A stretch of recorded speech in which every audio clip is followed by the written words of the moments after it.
everybody. We are talking about the truth about alcohol today. So I'll let you guys start coming on. Happy Saturday, everybody. It is my birthday weekend, and we are talking about alcohol. How much is too much?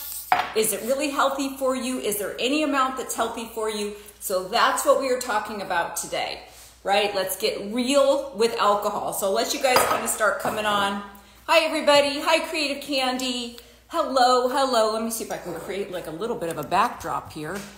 Okay, this is our subject today. Alcohol. I don't know. Hey, thank you so much. It's my birthday weekend. So I was supposed to have a big party today. I have a table full of alcohol in the other room. And I don't know if any of you guys know this, but I have quit about 18 months ago is when I became very sober curious, and I have really got a handle now on my alcohol consumption. And it started with just really going through the research and finding out, is it, yeah, hi Aries sister, is it, how good is it for you? How bad is it for you? What organs does it affect? How does it affect healthy aging? I started becoming really curious about it towards the end of the pandemic, and have since made that leap into taking alcohol out of my life.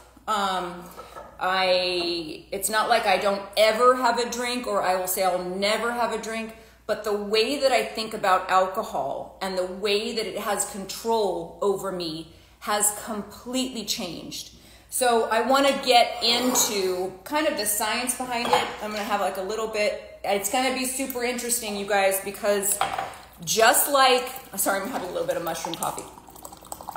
Just like junk food and highly processed foods and all of that kind of stuff, cereals are marketed to us, the same is true about alcohol. And so we really need to get to the bottom of what is it really doing to our bodies?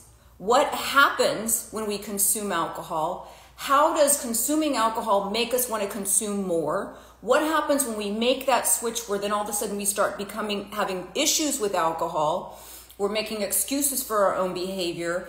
And what is the RDA, the recommended daily allowance? What is an average type of, serving for alcohol? Somebody said, I haven't drank alcohol in literally 5 years. Good for you. You're going to live a lot longer. I'm just telling you, you're going to live a lot longer. So I don't want to screw up my backdrop here, because I kind of like that I've got all this alcohol in the frame. So when new people come on, they can be like, hey, we're talking about alcohol. Yes, we are. We are talking about alcohol today. Okay, I do have a little bit of a lecture I'm going to try to get through as well. Hold on. If you are just coming on and you are sober curious, this is the show for you. I am going to post this to my main feed afterwards, but this is the show for you, because all of this new research that is coming out has really debunked some of the positive benefits that we have heard about alcohol, lowering your blood pressure. Red wine has resveratrol in it, which is great for healthy aging, great antioxidant. That's what we've been hearing. And I want to tell you that it's all bullshit. Because all of those, I'm sorry, but it's true. All of those studies that they were saying, red wine drinkers or people that have, moderate alcohol consumption, it is supposed to help them live longer because of decompressing and all of that stuff, and the resveratrol in the red wine. And what they have found is that those studies have been highly, highly skewed with confounding variables, because people that can drink red wine or that drink wine every night or have like a little bit of a cocktail every night is a different education level, a different socioeconomic level. And so what they are finding is that people that consume alcohol on a regular basis, believe it or not, are of higher education and higher socioeconomic status, middle class to upper middle class. And we're lying to ourselves, because where all these studies came out that it's helping us live longer, but actually having more money, being higher socioeconomic class, having access to fresh fruits and vegetables, having access to healthcare, that is what was prolonging people's life, not putting in a known toxin into your body. Alcohol is a known toxin. Great company, you don't need alcohol. Alcohol is a known toxin. And what they're coming up with right now, and this is not to discourage anybody out there that drinks, because we're going to get to the bottom of it. I'm going to show you what is a normal serving. What is the RDA saying? And then how does it affect every organ in your body? You're going to be shocked. You're going to be shocked. Because when I became sober curious and really started looking into the effects of alcohol and how the marketing of alcohol companies have really screwed us over. People are making money off of us living, not our healthiest life. This is great as well. Yes. Okay. So a little bit about my backstory. About 18 months ago, I became very, very sober curious. I love my cocktails, you guys. I really loved my cocktails. And I was very fun when I was drinking. I loved everybody and everything was great. And drinking is a part of my social culture at home. And so it just became a way in which I grew up. At social events. And for those of you, who have been to a wedding lately, or a baby shower, or a bridal shower, or a luncheon, it's always around alcohol. It is always, even the party that I'm postponing. I was supposed to have my birthday party tonight with all of my friends, and instead I postponed it until next Saturday. Because of the rain, and we had a broken pipe in one of our walls of our new house. So we're dealing with water. Party is postponed due to water. And I will be serving alcohol. I will not be consuming it. And about 18 months ago, I became super sober curious. I felt like, you can't hear me? Can everybody hear me? Veronica, maybe it might just be you. I'm going to bring you guys a little bit closer. Can everybody hear what I'm saying? Just give me a thumbs up if my audio is working. Audio working? All good? Audio working? Okay. For those of you, yes. Okay, great. Creative eye contact. For those of you just joining me, the subject is alcohol. And we're going to get to the bottom of it. The truth about alcohol. So that's what we're doing. The backstory for me is about 18 months ago. I just turned 56. So about 18 months ago, I became very sober curious. And this really started, thanks you guys for the thumbs up. Thanks you guys. It really started post-pandemic for me, and seeing the rise in alcohol consumption with a lot of my clients, rise in alcohol consumption with myself. I did a YouTube video on alcohol towards the end of the pandemic as everybody's alcohol consumption was rising. And so I really kind of started thinking about the marketing behind alcohol and the health stuff behind alcohol. And when I hit my 50s, I'm 56 now, but when I hit my 50s, what I found with my own body is that I was unable to drink the same amount that I used to and pop up the next morning and hit the gym and do all of my healthy aging hacks that I do. It became a little bit more difficult. And I'm not saying that I would wake up and I'd be like, oh my God, I'm so hungover. I got a headache all day. Those would happen sometimes when I would, celebrate big for a birthday or something like that. But very rarely, what started happening was I wasn't at 100%. I wasn't at exactly 100%. I could wake up the next morning after having a couple of glasses of wine while I was cooking, and I would be at about 90%, at about 95%, but I wasn't at 100%.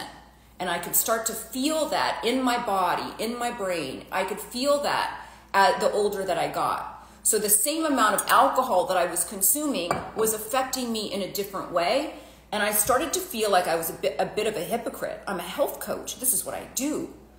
And yet alcohol is a known toxin. So I started this journey of self-discovery in which I kind of started doing a scientific experiment on myself. So on nights when I would drink, and I'd have like a couple glasses of wine, sometimes 2 or 3 glasses of wine. I never really went over that, but in the course of, cooking dinner, and then by the time you watch TV and all that stuff, I could have 3 glasses of wine pretty easily. Not 5 days a week, but pretty easily. And that said, I started like the next morning making notes. What was I eating the following day? How did the alcohol consumption the night before affect how I felt? Somebody said, I relate so much. I'm feeling exactly the same way, but here in Australia, there's such a culture of drinking. And yes, there is. And that's what we're going to get to the bottom of, Liz Toga, because it's everywhere. I went to a baby shower where there was alcohol. Now, the pregnant mother didn't drink, but everybody else did, because God forbid we can't have a good time at a baby shower without being drunk. Nowadays, when you go to weddings, it used to be you'd have the cocktail afterwards.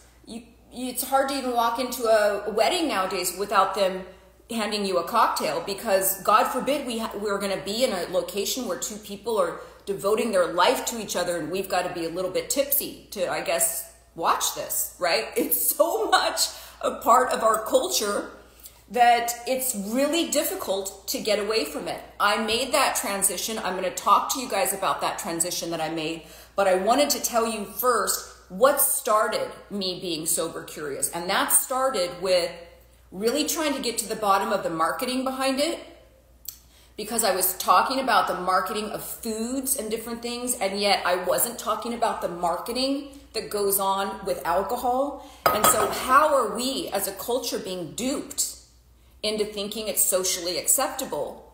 Oh, it's socially acceptable, therefore it must be healthier for me. Not socially acceptable to smoke crack, but socially acceptable to ingest a known toxin.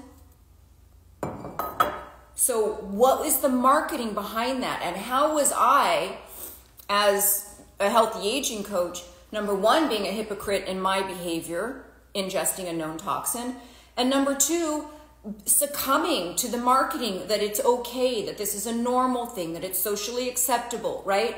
How am I succumbing to that? So it took a real hard look in the mirror for a number of months. And what I would do is, I didn't adjust my drinking at all. And I'll get to what I did in terms of really kind of, I think, what helped me. But really, I kind of started doing experiments in which when I would drink wine the night before, I would wake up the next morning and I would rate how I felt on a scale of 1 to 10. I would rate my exercise that day on a scale of 1 to 10. I would rate the amount of healthy food versus I'm going to have a sneak here, I'm going to have a cookie here. My food choices, my healthy lifestyle choices, how did those change? And it was only really in having detailed analysis of my own behavior that I realized, I'm great at 90%. I know that at 90% as a health coach, I might be healthier than most people out there, even at 90% functioning. But was it really what I wanted for my life, to be at a 90% capacity? I've got shit to do, you guys. I want to write a book. I'm in the middle of doing a 12-week course. I have stuff I want to do with my life, and I don't want to be at 90%. 90% capacity is not acceptable to me. And so when I started looking at I could bounce back up the next day, and I could still go to the gym, and I could still eat a bunch of vegetables for lunch, and I could still do a lot of my stuff. But at what capacity was I really working at? And it was at that point when I hit around 50, because like I said, I just turned 56, but when I hit around 50, I started thinking, I know the aging body metabolizes alcohol differently. I'm in that middle-aged group. So I knew that the amount that I was drinking had to go down. But I also realized that life is short, you guys. Life is so short. And I didn't want 90% capacity is not okay for me to be functioning like that. Not as a health coach, not as a human being, but that has a limited amount of time. I watched the documentary about the blue zones. These people that live very long, healthy, active lives, all consumed some type of alcoholic beverage. I think the problem is the U.S. is the overconsumption. What you're saying is true, and I actually have it in my notes about the blue zones, but the way that they're consuming alcohol is very, very, very, very different. A lot of the alcohol consumed in the blue zones, organically grown, fermented, a lot of times at home, a lot of just very, very different than the amount that we consume. We overdo everything, right? Like if you looked at even like what a serving is of a cereal, it's not what we would consume. We just, our vehicles of, get so much bigger than what is a standard serving. The same is true for alcohol. So when you look at the blue zones and you realize, oh, these people are living much longer, it's not the alcohol that's helping them live longer. It's in spite of the alcohol that they're living longer, because there's all these other stuff. It's the diet, it's the stress, it's the social connectivity, it's the type of alcohol that they are drinking. And it's more about the fermentation, which is great for our gut health, than it is about the actual alcohol, right? When you look at people in the blue zones, are they drinking this? They're not. They're not. It's just not what is happening. So, and are they drinking 2 or 3 glasses of this? Even if it is organic, it's not. That's not the way that they're drinking. So yes, there is some truth into what you said, that alcohol around the globe in a lot of different cultures is used as something to ingest, not for health, but it's a social lubricant, right? For those who don't know, what is a blue zone?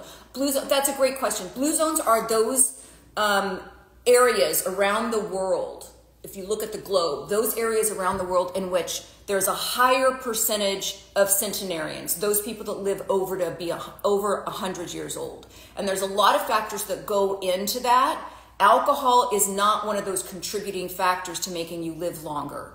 And in fact, I talked about this a little bit earlier. Those studies that said, people that drink red wine live relatively longer than others. They're very, very confounding variables in there, in that people that do consume red wine, people that do have that cocktail every night, are a higher socioeconomic class and education, believe it or not, a higher socioeconomic class. And the confounding variables is that if you have more money and therefore access to more higher quality nutrient dense fruits and vegetables, and higher health care, and higher access to doctors, and higher access to education across the board, not just about alcohol, does that make you live longer? And the answer unequivocally now is yes. It's not because of the red wine. It is because of the higher socioeconomic status. And so all of those studies that were saying, this is part of a healthy thing, there's no amount at this point that they have come up with. The new research is saying there's no amount of alcohol that is healthy for you. Now, can you still have it? Yeah, and we're going to go through that. But this is what the latest studies show, okay? The studies have been skewed based on socioeconomic status. There's confounding variables. Upper middle class, educated people have higher rates of drinking.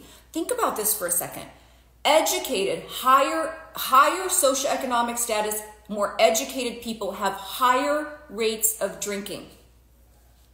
Right?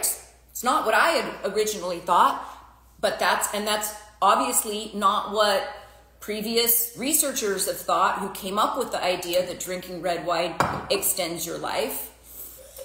It's not. It's all those other confounding variables, right? How much money do you have? How much health care do you have? How much access to doctors? How much access to education about nutrition?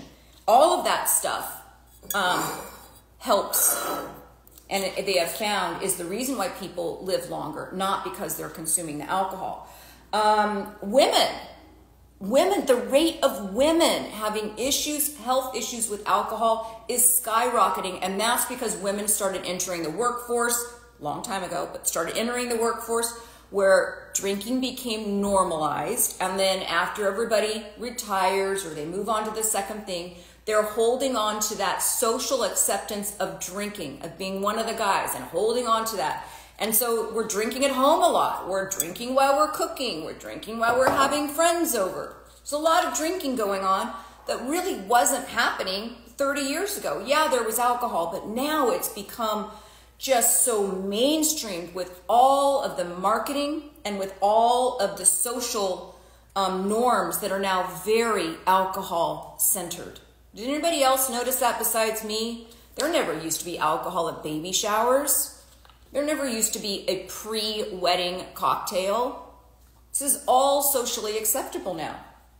Okay, and older people, okay, so here's the thing that's, if you guys think about it, are we drinking more than our parents and more than our grandparents? Hi, Linda, good to see you here. Are we drinking more than our parents and more than our grandparents ever did? And part of that has to do with the size, right? Part of that has to do with the social acceptance of it. Part of that has to do with the marketing of alcohol. And older people, it affects them different. And older people could say, I've always drank like this. Our bodies process alcohol different as we grow, as we age. My upper middle class education family has many that are all high functioning alcoholics. My husband is highly educated Hindu, Indie, never and still don't drink alcohol in functions. Absolutely. Okay, yes. So in older people, you're going to have slower thinking, even with the same amount of alcohol. Say you always had a glass of wine or two a night. When you hit a certain age, the way your body processes that is different. You have slower thinking, slower reaction time, less cognitive capacity, and this can be absolutely disastrous for older people. So even though you felt like, you know, I always have a couple beers after lunch. I mean, not after lunch. Well, some people do. But I always have a couple beers after work.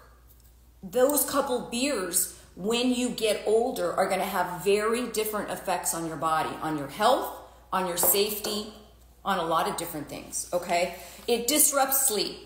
This is for older people, okay? And yes, it does affect the hormones. Absolutely right. It affects hormones. It affects psych meds. It affects confoundings with all of your other medications. Even if you're only having a couple drinks a week, it's still affecting whatever current medication that you're on. It's still affecting your hormone replacement therapy. It's affecting all of that kind of stuff.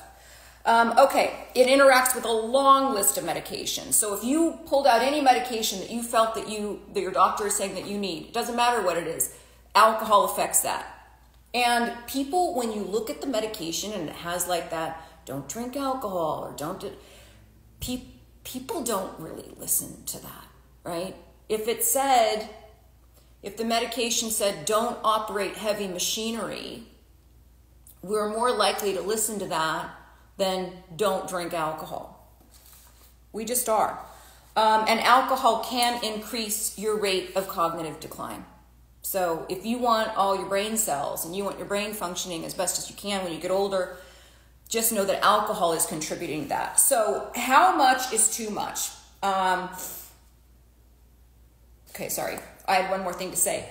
What the research now is showing is that public health people, doctors and all that, when people are passing away or when older people are going in for medical procedures, they're finding their guts and their bodies are just really, really negatively affected by alcohol in ways that they didn't know.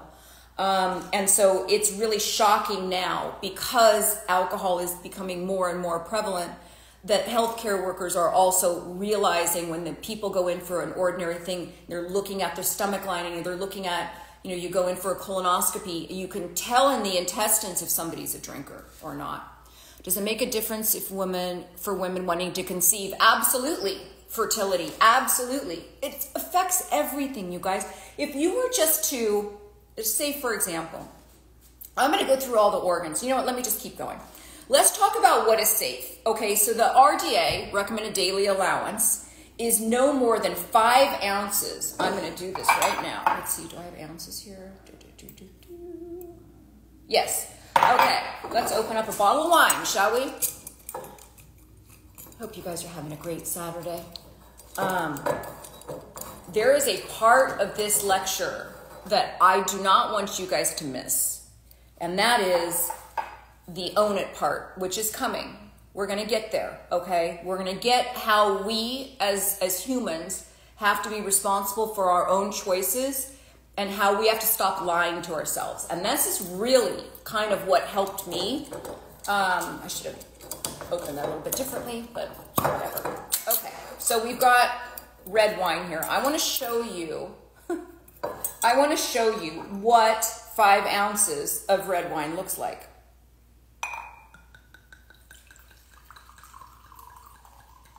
That's 2, that's 4, that's 5 ounces of red wine.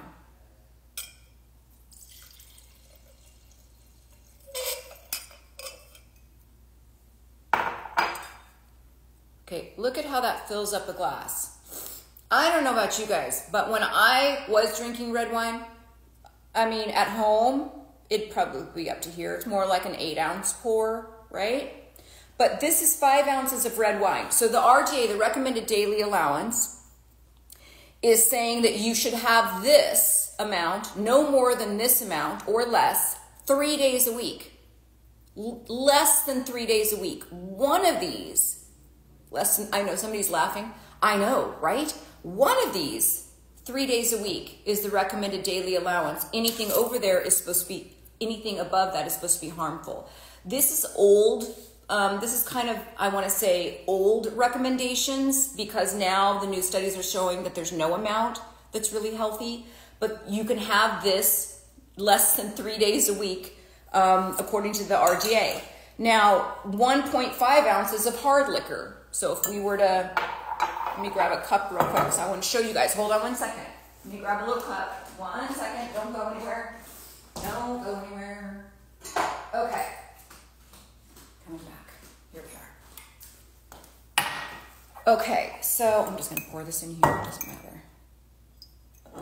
So 1.5 ounces of hard alcohol. I don't even think I can do this in here.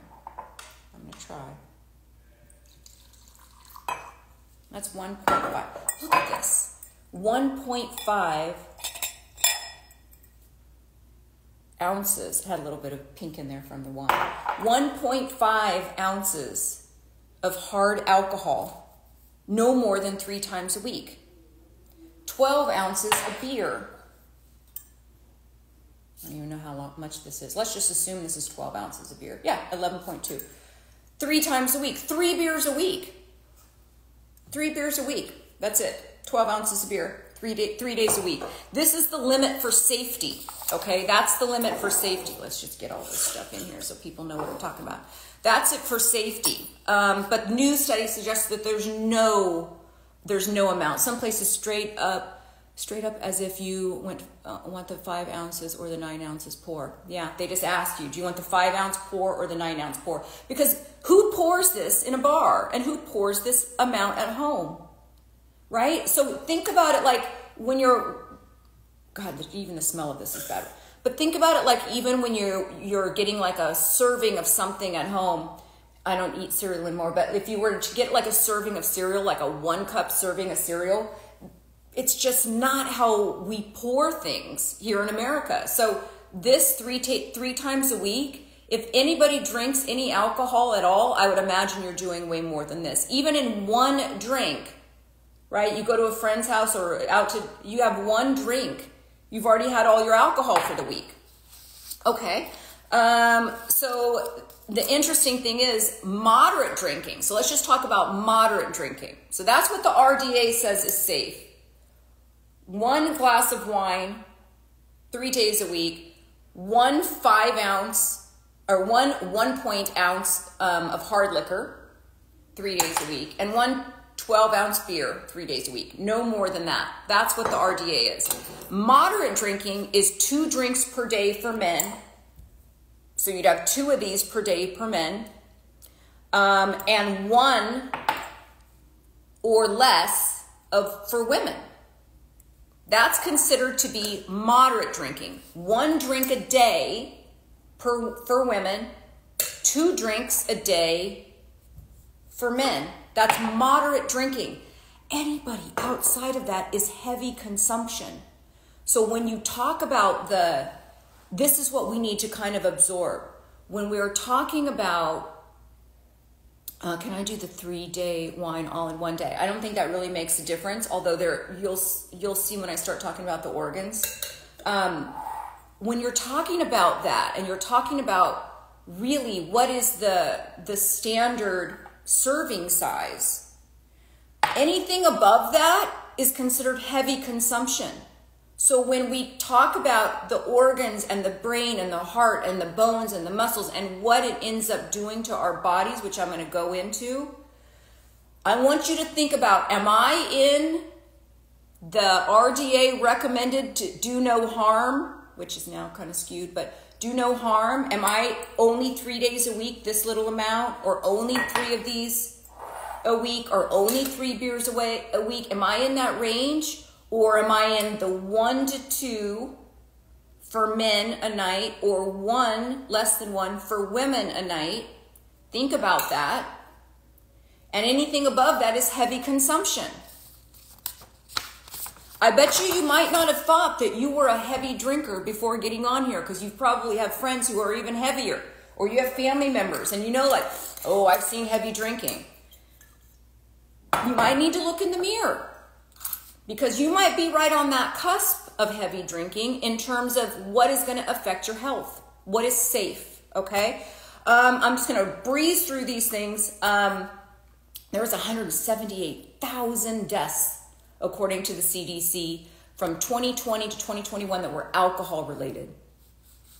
That combination of health stuff that happens and people dying from alcohol-related diseases or alcohol-related stuff is more than any other drug combined. I don't know if they've got like the latest stuff on fentanyl and all of that kind of stuff, but more than any other drug combined, the deaths of alcohol or deaths from alcohol. That's according to CDC. Over the age of 65, it accounts for 38% of total deaths for people over the age of 65. 38% of deaths over the age of 65 are alcohol related. I find that that's insane. Over 55, if you're over 55, which I'm over 55, it's the highest group of drinkers out of anybody else, except for the group from 25 to 34. People were drinking a lot during lockdown. That's right. People were drinking a lot during lockdown. Yeah. And people in that sandwich generation, which is my age, right? When you're taking care of elderly parents and you're still raising kids, those are heavier drinkers. 55 or higher in that age group is one of the highest drinking groups. Okay. And why is it bad? Let's talk about the organ damage. It's more socially acceptable too. It is more socially acceptable, McFarland, because you think like, I'm an adult. If I'm not an adult by 55, you know, I can do what I want. I can control this. I've raised kids. I've done this. I deserve this. We're going to get into the mindset behind drinking, because that is going to blow your mind. Okay, let's talk about the brain. Alcohol affects the brain communication. It affects the size of the brain, the physical structures, and how the brain works. That's just the facts, you guys. You just even think about that. When you're intoxicated, you're overly toxed out, you know, you've got a lot of toxins in your body, you're intoxicated. Your speech slurs, you're wobbly, all of that stuff. That is an inability of your brain to be able to communicate with the rest of your body. It's crazy. It controls balance, memory, speech, and judgment. Long-term drinkers can change the neurons, and it can actually reduce the size of your brain. Once your brain cells dies, the damage is irreversible, but some alcohol-related brain damage is reversible if it's just like this changing of the size. Inflammation in the brain. If you have inflammation in the brain and you stop drinking, sometimes the neurons can revert back to the normal size, but there's a lot of other stuff that can happen in terms of strokes, blood clots, Alcohol is linked to the reduction in the volume of the white matter in the brain. It shrinks part of the brain related to memory. And according to the Alzheimer's Society, there's enough evidence to show that excessive drinking increases your risk of dementia. Excessive drinking. Now we're talking about drinking 1 or less drink per day for a woman, and less than 2 drinks per day for a man is considered excessive drinking. So if you're having, I want you to count them. If you're having 7 drinks a week, that is considered excessive drinking.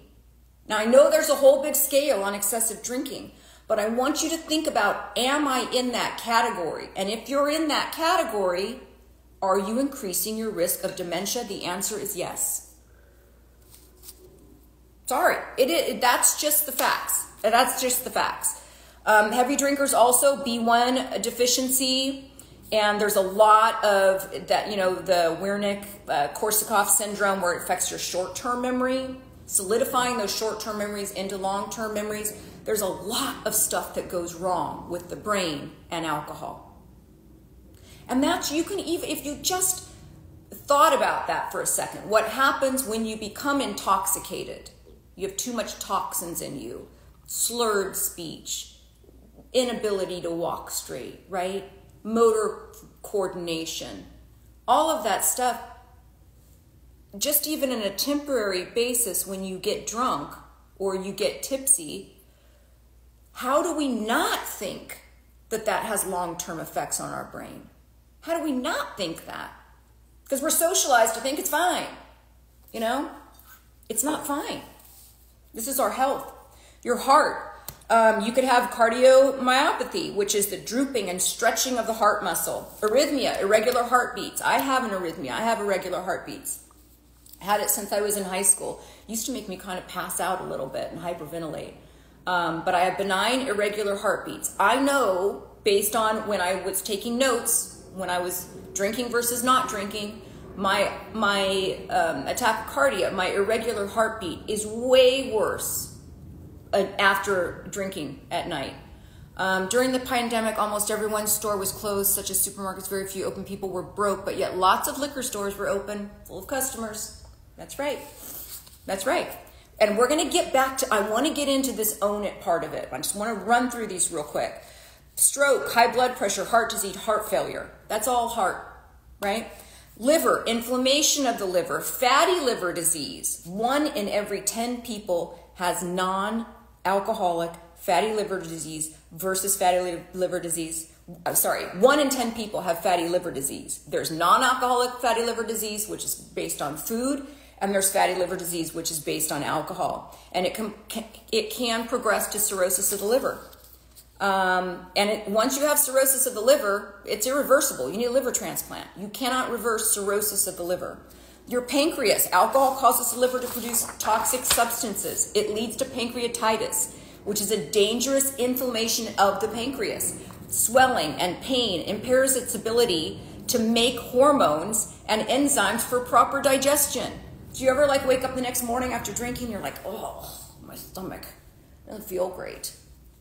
That's because the alcohol is affecting that. It's affecting your pancreas, your sugar levels. Your pancreas helps your body respond to glucose, right? So when you eat too much glucose and that gets just racing around in your bloodstream, it's your pancreas that helps clear that blood of glucose and helps store it as fat.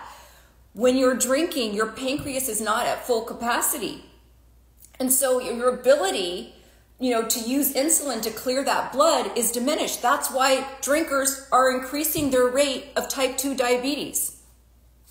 If you have type 2 diabetes or you have trouble with your blood sugar level, you should not be drinking.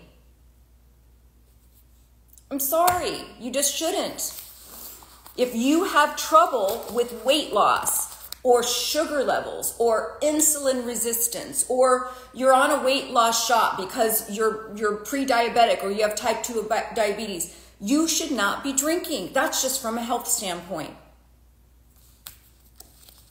It does increase your risk of type 2 diabetes. You want to realize what giving up alcohol or what drinking does to your weight, to your waist size, give it up for 3 months. See how much weight you lose. I don't even want to get into how much calories are in it. It's not what I'm talking about today. I don't want to talk about the calories of it, but just the health of it. Your digestive system, gas, bloating, fullness in the abdominal, diarrhea, ulcers, hemorrhoids due to dehydration, skeletal and muscle systems. You will lose muscle mass if you're a heavy drinker. Your bones will be more fragile if you're a heavy drinker. We've already determined, if you've just joined and you're like, well, I'm not a heavy drinker. Do you drink 1 a day? 1 a day. Do you drink as a man 1 to 2 a day? And I mean this amount, 1.5 ounce. If you drink more than 1 to 2 a day drinks, so let's say a normal standard drink, you're considered to be a heavy drinker. According to the RDA, according to your recommended daily allowance, you're considered to be a heavy drinker. So we need to think about that. You need to look in the mirror and say, what category am I in? Because that's what I did. I looked in the mirror really hard. Let's just talk about cancer for a second, okay?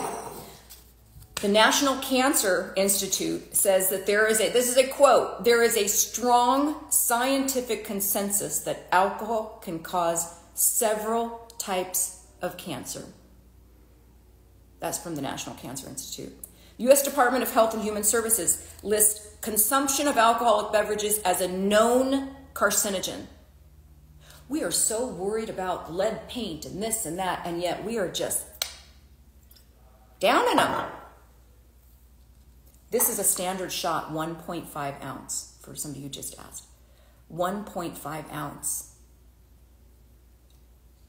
I bet you don't pour that at home, right?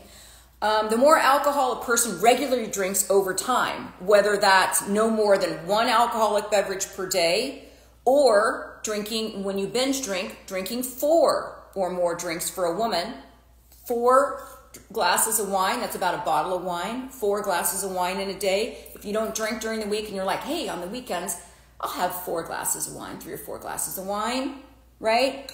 I'll have like, if you did 3 of these, that's probably what a standard thing is. So for men, 5 or more. So if you had 2 standard kind of drinks, you're already increasing your risk for multiple types of cancer.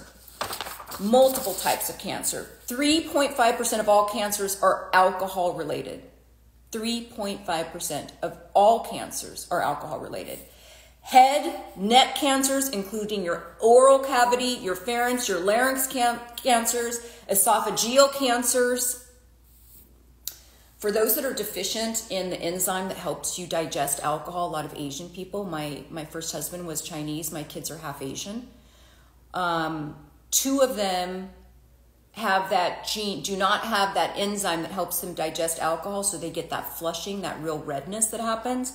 You are increasing your likelihood of esophageal cancer if you are one of those that cannot digest alcohol normally. You turn flush, right? You're increasing your likelihood of esophageal cancer. If I were to put this in my mouth, you guys, I want you to think about this for a second, because this is really what helped me connect the dots too in terms of health. If you were to put alcohol, this is gin, it doesn't matter, tequila, vodka, alcohol, okay? If you were to put alcohol in your mouth and hold it there, don't swallow it, hold it like you would mouthwash, hold it.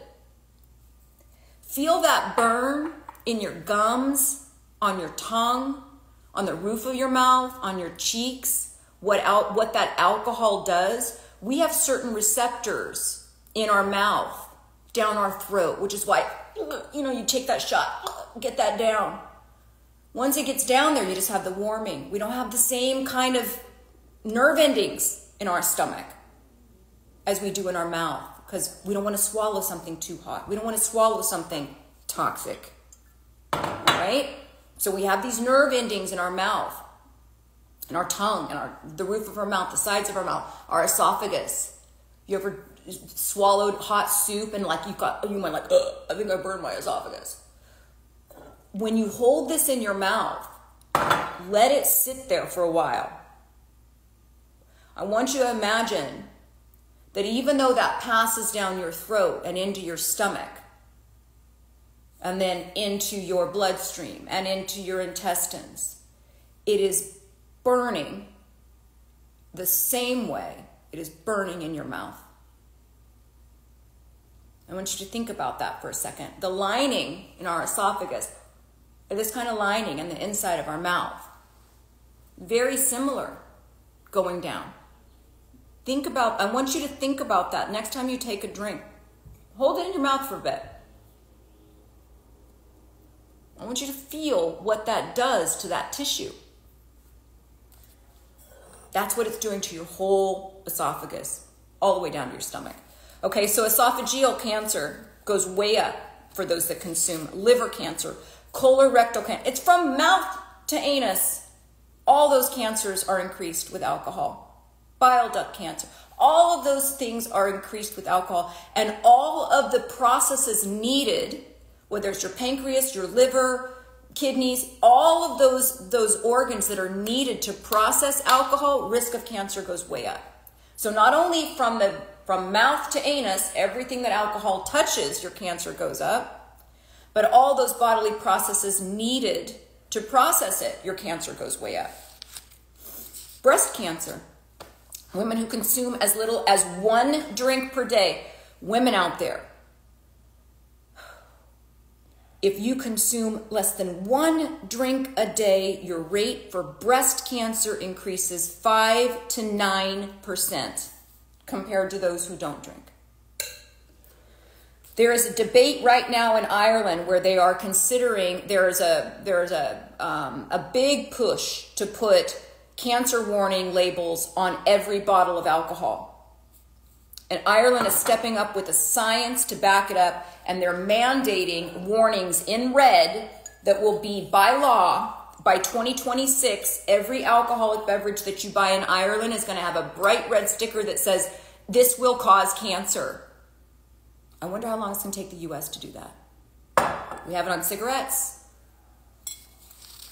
So people have I kind of feel people have the right to know the risk of alcohol. And this is not to shame anybody, you guys. I'm having a party next weekend because of the rain. I postponed it, but I'm serving alcohol. But you have to know what it does for you. You have the right to know the risks. Just like you have the right to know the food you're ingesting. Does it have red dye number 5? Does it have, And do we want to talk about dye because I just got on this subject, but the dye that is in wine is mega purple. Have you guys heard about this? First of all, grapes are one of the most highly pesticide-ridden fruits in the world. They're sprayed with over 17 different chemicals, including anti-mold. So if you think that you're not drinking a bottle of pesticides and herbicides, I beg to differ. Unless you're having organic wine, you are drinking pesticides and herbicides in every single bottle, and mega purple. And the reason why they add mega purple, usually to the cheaper wines. So if you're getting like a $10 bottle of wine, a $12 bottle, even a $7.99 bottle of wine, it has mega purple in it. If your teeth are turning purple when you've been drinking wine for a while, do you notice that you get like your teeth get a little purple or a little red? That's the dye in the wine. That's not from grapes. That's mega purple dye. And it's in almost every single bottle of wine that's non-organic, because we are psychologically trained that when you pour a glass of wine, the darker the color, the better the wine. So if those grapes didn't yield a color that dark, they're adding mega purple to it. That's why your teeth get red. Anytime you're drinking something, a wine, and your teeth get that kind of purpley red, just know you're not only drinking pesticides, but you're drinking mega purple. We got to know this stuff. Education makes you make better choices. Your immune system. Drinking affects your body's ability to ward off infections up to 24 hours after being drunk. How is that not on the label? Exactly. Ireland is the first one. They are pushing it. I don't know if the rest of Europe will follow. But there is a big push that's going to be happening, and it's going to take, we drag our feet so much in warning people about this stuff. Why? Because there's a lot of freaking advertising dollars, you guys. A lot of advertising dollars. Pneumonia goes up, right? Lung disorders go up with drinking. Your immune system drops. Mental health conditions. The DSM-5, that diagnostic and statistical manual, sorry, of mental health disorders. For those of you who don't know, I do have a graduate degree in psychology as well. And we use that DSM-5 for just about anything, diagnosing anything, right? There's alcohol-induced bipolar disorder, alcohol-induced sleep disorder, alcohol-induced depressive disorder, alcohol-induced anxiety disorder, alcohol-induced psychotic disorder. These are in the DSM. Alcohol-induced mental disorders. You think you have anxiety and alcohol is going to help to kind of ease that? It's a social lubricant, but in the long run, it does nothing to help with anxiety. It makes anxiety worse, makes depression worse, makes mental health worse. How about alcohol? Is it good for you? Is there any part of alcohol that's good for you? It's a social lubricant. So for that aspect of it, it does help. You have a drink in you and all of a sudden you socially like, oh, my anxiety's down. I'm going to like make friends. I'm going to go to this party and talk to a bunch of people. That's all it does. But why aren't we stopping? Like that one little tiny thing, tiny drink that makes us to where it becomes a social lubricant. It's so socially acceptable is why. And yeah, there is resveratrol in red wine. It has the polyphenol, right? It's an antioxidant, anti-cancer, but it's from the skin of the grapes. It's not from the alcohol. It's from the skin of the grapes. My collagen supplement, by the way, if you want my collagen supplement, you can just DM me collagen, but my collagen supplement has resveratrol in it. It's not alcohol, it's the skin of the grapes. Okay, so why do we drink? We talked about being socially acceptable, right? We talked about all the advertising. $7.7 billion in ads in the US alone. Up to $6.7 billion in 2020. Alcohol companies spend 2 times the amount of normal brands, non-alcoholic brands, on TV ads. 2 times as much. 4 times as much advertising goes into alcohol in terms of magazines, billboards, things where you're running across ads when you're not at home, it's not on TV. 4 times the amount for alcohol companies than non-alcohol companies. Right? So when you're dependent, if you feel that you might have, we talked about hormonal imbalances, we talked about infertility, we talked about cancer, we talked about all the pesticides, right, which are also linked to all those kind of cancers. But those dependents, that cravings, the withdrawals, those like thinking about like, oh, I wish I could drink, the drinking more over time, so you're building a tolerance, the inability to stop even though you know it's not good for you. I went through that, you guys. I'm telling you, I went through it. Once I did my little experiment on myself for about 6 months and really kind of looked at like, okay, how is this really affecting my workouts? If I were to work out the next day and rate it on a scale of 1 to 10, how is it when I don't drink the night before versus when I even have a couple of glasses or 1 glass? How is my food choices? How are my food choices? Because if you're hungover even a tiny bit, you're going to make poor food choices. You're going to make poor lifestyle choices. You're not going to sleep as well. You're not going to drink as much water. So how much time are you spending searching for alcohol-related events? When I first started trying to limit my alcohol, I started with the whole, I'm only going to drink when I go out, right? I'm only going to drink when I have dinner out. Well, then all of a sudden I was like, can we go out to dinner? Wait, let's go out to dinner. I want to try this new restaurant. I realized, like, how much am I really trying to guide my alcohol intake and make it acceptable. I set this limit for me. I'm not going to drink at home. Does that increase the number of times I go out each week? It did. It started to. I'm going to tell you what worked for me, okay? And this is going to go over. I'm going to spend the next 10 minutes. I'm going to tell you how I did it, okay? I'm not saying that this is going to work for you because everybody's different. Love to you as well. Everybody's different, and this is not a place to judge people here. This is a place to give you all of the knowledge that you can to understand the how and the why. And if you understand how alcohol affects you, why we drink, you're much more likely to wake up and go, oh, I've been duped. This isn't healthy for me. There's no amount that's healthy for me. It's a toxin. It's a known toxin. I'm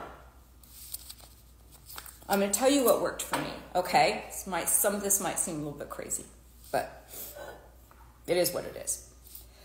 There's a book called The Easy Way to Control Alcohol. And so when I became sober curious, I got this book. It sat on my bar for a long time. And I'd read some of it and I'd put it away. And then I'd listen to the audiobook and I'd put it away. And it really was talking about the psychology behind alcohol. I'm grateful for all the information, for sharing your personal journey. You guys, it's not, thank you for that. It's not, I'm a health coach, okay? This is what I do.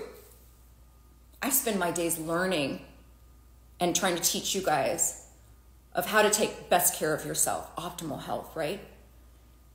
Even after I knew there's no amount of alcohol that's good for me. This is a hypocritical thing that I'm doing. It was still hard. You guys, it's hard.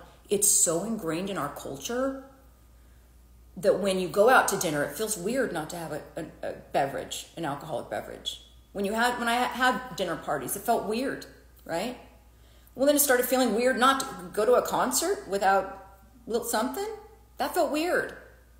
It was a whole new way of having to kind of learn what was socially acceptable and what wasn't. And then once you do learn it, you're like, I've been tricked by marketing. Guess who is, I wanted to show you guys this. I don't think I brought it down. Dang it. I wanted to look up for you guys if you were looked up at the Alzheimer's Association, and there is a known link between alcohol and dementia and alcohol and Alzheimer's disease. There just is. You go to the Alzheimer's Association website, and they'll still won't say no alcohol. There's no amount of alcohol. They won't say that. But guess who's contributing to all of their research? On the front page right now, their person who their company who they're like thanking is a wine company. You wonder why we don't have all the information? Because big companies get a hold of the health concerns, whether it's cancer, whether it's heart disease, whether it's dementia. Big alcoholic companies contribute to the research. So the Heart Association, Cancer Association, Alzheimer's Association, they're really kind of afraid to say no alcohol is really the best choice. They're being funded. The research is being funded. So they stick with those guidelines and they're really careful of what they say. But I'm telling you, no alcohol. There's not an alcohol on the planet that you could say that's beneficial for my health. It's not. So let me tell you what I did. I did that little experiment, like I said, right? I really took a good look in the mirror. And you guys, that is a freaking tough thing to do. It's a tough thing to do, to look in the mirror and to say, what is my alcohol consumption? Not what I'm telling people, not what I'm telling myself sometimes, but what is my alcohol consumption? To write that down in a way that is scientific, where we really know What are we consuming? And to not lie to yourself about that. To have that in your head. Are you under those recommended daily allowances that supposedly cause no harm, although they do? Are you a moderate drinker? Moderate drinker, remember, was, what was it? 3 glasses a week is a moderate drinker. Three cocktails a week, that's a moderate drinker. Or are you a heavy drinker? Look in the mirror. Only you know that. I can't tell you that. You know that. Is my drinking getting in the way of anything that I want to do? Whether that's I want to be 100% at the gym. I want to stop making excuses to not work out. I want to stop making excuses for not pushing forward on fill in the blank, a book I want to write, clients I want to try to get, new information I want to learn. Is it stopping me from being 100%? If I've had one of these the night before, I'm telling you, based on all of the data that I did on myself, I'm not at 100%. And life is short and I have shit to do. I want to be at 100%. So that was hard.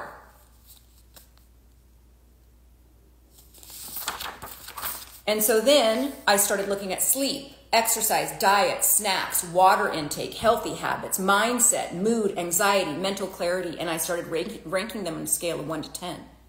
What I felt I was doing, how I was doing the next day versus not drinking. It affected every single thing across the board. My sleep, my exercise, my diet, what I snacked on, how much water I drank, any other healthy habits, whether I grounded, whether I did whatever, it didn't matter, whether I meditated. If you are slightly hungover, even though you might not think it, are you less likely to meditate? Are you less likely to go full out in an exercise? Are you less likely to really kind of build those social connections? You're less likely to do all of that shit. You might not notice it until you get off of the alcohol, but you're less likely. Can you ask what you drink socially now, please? I'm getting there. Okay, so this is what happened with me. I did that experiment on myself. I took a long, hard look in the mirror, and then I started getting real with myself. I started owning it. So I read that book, The Easy Way to Control Your Drinking, and that talks about the psychology about it. Why do we keep drinking after we know we just drank this? Alcohol dehydrates us. We have a drink in our hand. What is the easiest thing to get more liquid in? Continue to drink the drink in your hand, which dehydrates you more, which makes you want to drink more, which dehydrates you more, which makes you want to drink more. We all know that thing of drink a glass of water in between. How many of us really do that? Do you? We drink, we've got this literally in our hand, walking around at a party, at whatever. Are we going to say, wait a second, I'm thirsty, let me put this down and grab a glass of water? We keep drinking it. We keep drinking it. It's this slippery slope. We're in this slippery slope, right? So understand the psychology about why we keep drinking and the marketing behind it, the ad dollars behind it, the social acceptance behind it. Think about that kind of stuff. That's what really helped me in the beginning, that book, and really looking in the mirror. And when I say looking in the mirror, I mean you have to own your shit, like I did, right? When I finally stopped, it was like I tried the whole thing, and maybe you guys are different. Maybe you can do that whole thing where it's like, I'm only going to drink when I go out to dinner, or I'm only going to drink, 1 glass on a Friday while I'm cooking dinner, or maybe you guys can do that. I couldn't. I wasn't strong enough to do that. So I did a couple of other things. I started thinking about it like, how am I giving myself permission to behave badly? Everybody does it. It's socially acceptable. I can still work out in the morning. I was giving myself permission to behave badly. Whenever I had a fight, I want you guys to think about this. Whenever you have a bad day at work, How many of you guys have a bad day at work, or your boss is an asshole, or you're fighting with your spouse or whatever, and you're like, fuck it, I deserve this glass of wine. I had a bad day at work. Oh my God, I'm coming home. Can't wait to come home and have a glass of wine, decompress. If you had to come home and eat raw celery because you had a bad day at work, you'd have a lot less bad days at work and you'd get over it way quicker. If every time somebody cut you off with road rage and you're like, oh, I'm going to go home and eat raw romaine lettuce with nothing on it until I felt better, it would affect you a lot less. You'd stay in that negative mindset a lot less. That's psychology. That's the psychology behind it, right? But if I want this, if this is something I'm desiring, how am I going to perceive that remark from my boss? How am I going to perceive being stuck in traffic? Am I going to give myself excuses to justify bad behavior? That's what I mean by own your shit.